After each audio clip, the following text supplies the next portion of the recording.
తెలంగాణ ప్రజలకి ఆషాఢ మాసం వచ్చిందంటే ముఖ్యంగా గుర్తొచ్చేది బోనాల పండుగ. మరి బోనాల పండుగ ముందుగా స్టార్ట్ అయ్యేది గోల్కొండ కట్టలోని జగదాంబ దగ్గర.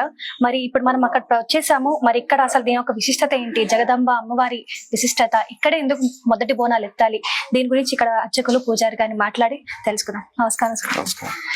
ముఖ్యంగా మొదటి బోనం ఇక్కడ ఎందుకు ఎత్తారు స్వామి? ఆషాఢ మాసంలో ఫస్ట్ ఇక్కడ బోనాల జాతర జరిగేది మొత్తం తెలంగాణ రాష్ట్రంలో ఫస్ట్ గోల్కొండ కోట ఉంది. ఇక్కడ జగదాంబ మహంకాళి అమ్మవారు ఉంది. ఇక్కడ జగదాంబ అంటారు, ఇక్కడ ఎల్లమ్మ తల్లి కూడా ఉంటుందన్నమాట. ఆషాఢ మాసం తర్వాత వచ్చే గురువారం లేదా ఆదివారం ఇక్కడ మొదలువుతుంది. ఇక్కడ అమ్మవారు ఏంటంటే దాదాపు 950 సంవత్సరాల చరిత్ర గల అమ్మవారు.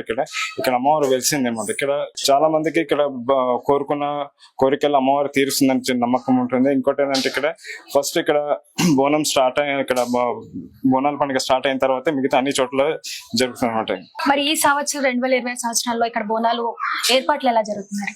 ఇక్కడ మా ఎండోమెంట్ డిపార్ట్మెంట్ నుంచి, మా కమిషనర్ దగ్గర నుంచి, మా ఈఓ మేడం దగ్గర నుంచి అన్ని జాగ్రత్తలు, అన్ని డిపార్ట్మెంట్స్, పోలీస్ డిపార్ట్మెంట్ కానీ, వాటర్ వర్క్స్, ఆర్కియాలజికల్ డిపార్ట్మెంట్, తర్వాత హైదరాబాద్ మెట్రో వాటర్ వర్క్స్, అన్ని ఆల్ డిపార్ట్మెంట్ తోటి సహకారంతో అన్ని జాగ్రత్తలు తీసుకున్నట్టాయి. భక్తులకు ఎలాంటి అసౌకర్యం కలగకుండా అన్ని జాగ్రత్తలు తీసుకున్నట్టాయి. ఇక్కడ 9 ఆషాఢ మాసంలో మొత్తం 9 పూజలు ఉంటుంది.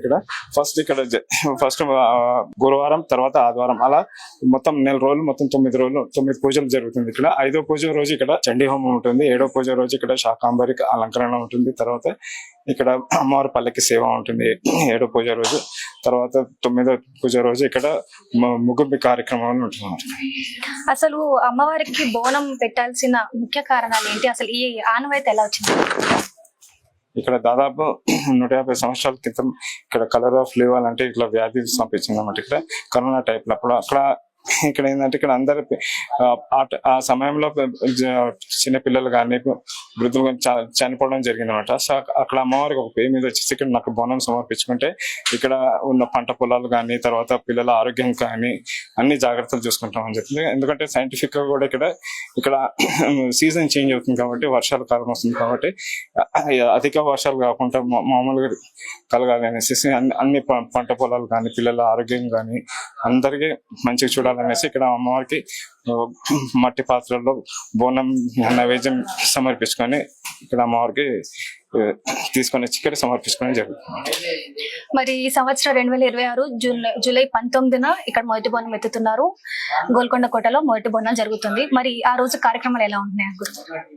ఆ రోజు తెల్లవారుజామున అమ్మవారికి ఇక్కడ అభిషేకం, పూజ, అలంకరణ జరుగుతుంది. తర్వాత అర్చన కార్యక్రమం ఉంటుంది, కూడా పూజా కార్యక్రమం, కుంకుమార్చన అని ఉంటుంది.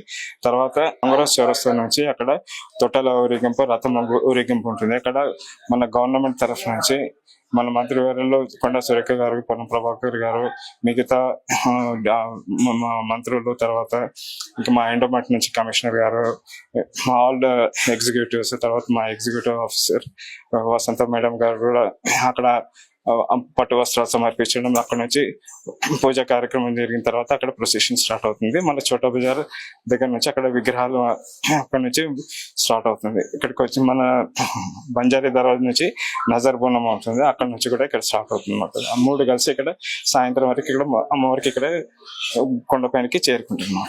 సో మొత్తానికి ఈ సంవత్సరం 2026 సంవత్సరానికి మొదటి బోనాలు మన గోల్కొండ కోటలో జూలై 19న జరుగుతుంది. దీని తర్వాత తదుపరిగా ప్రతి ఆదివారము బల్కంపేట, అలాగే లాల్ దర్వాజా, ఇలా ప్రతి ఆదివారం 4 ఆదివారాల వరకు మన తెలంగాణలో అయితే బోనాలు జరగబోతున్నాయి.